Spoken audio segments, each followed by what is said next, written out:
ನಮಸ್ಕಾರ. ನಮ್ಮೆಲ್ಲ ಭವಿಷ್ಯವಾಣಿ ಚಾನಲ್ನ ಪ್ರೇಕ್ಷಕ ವರ್ಗಕ್ಕೆ, ನಮ್ಮೆಲ್ಲ ಬಂಧುಗಳಿಗೆ ವಿಶೇಷವಾದಂಥ ಸ್ವಾಗತ.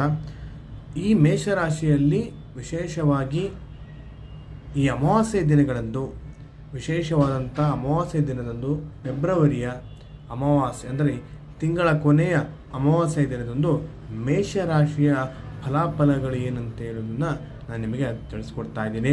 ಮೊದಲನೆಯದಾಗಿ ಸಾಲಬಾಧೆಯನ್ನು ಸಾಲಬಾಧೆ ತುಂಬ ದ್ವಿಗುಣವಾಗುತ್ತೆ. ಸಾಲ ಕೇಳಿದವರು ಮನೆ ಹತ್ರ ಬಂದು ತೊಂದರೆ ಕೊಡಲಿಕ್ಕೆ ಆರಂಭಿಸ್ತಾರೆ.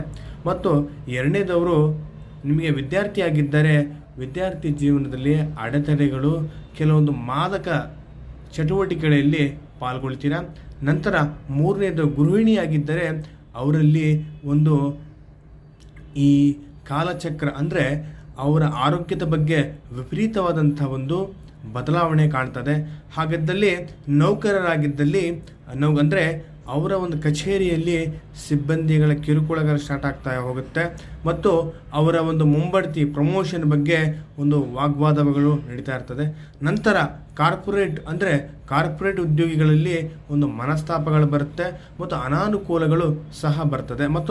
ಮತ್ತೊಂದು ಕೃಷಿಕರಾಗಿದ್ದಲ್ಲಿ ಅವರ ವಿಶೇಷವಾದಂಥ ಒಂದು ಬದಲಾವಣೆ ಅಂತ ಹೇಳಿದ್ರೆ, ಹೆಚ್ಚಿನ ಲಾಭವನ್ನು ಈ ಕೃಷಿಕರು ಮೇಷರಾಶಿಯಲ್ಲಿ ಖಂಡಿತವಾಗಿ ಪಡಿತಾರೆ.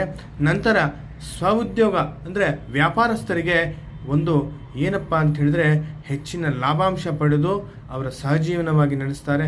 ಮತ್ತೊಂದು, ಈಗ ಈ ಯುವಜನಕ ಅಂದರೆ ಈಗ ತಾನೇ ಒಂದು 6 ತಿಂಗಳು ಅಥವಾ ವರ್ಷ ಮದುವೆ ಆಗಿರೋರಿಗೆ, ಮೇಷರಾಶಿಯವರಿಗೆ ಈ ದಿನಗಳಲ್ಲಿ ಸಂತಾನದ ಫಲವತ್ತತೆ ಕಂಡು ಬರ್ತದೆ ಮತ್ತು ಹಲವು ಶುಭ ಕಾರ್ಯಗಳು ಜರುಗಿಸ್ತಾ ಹೋಗುತ್ತೆ.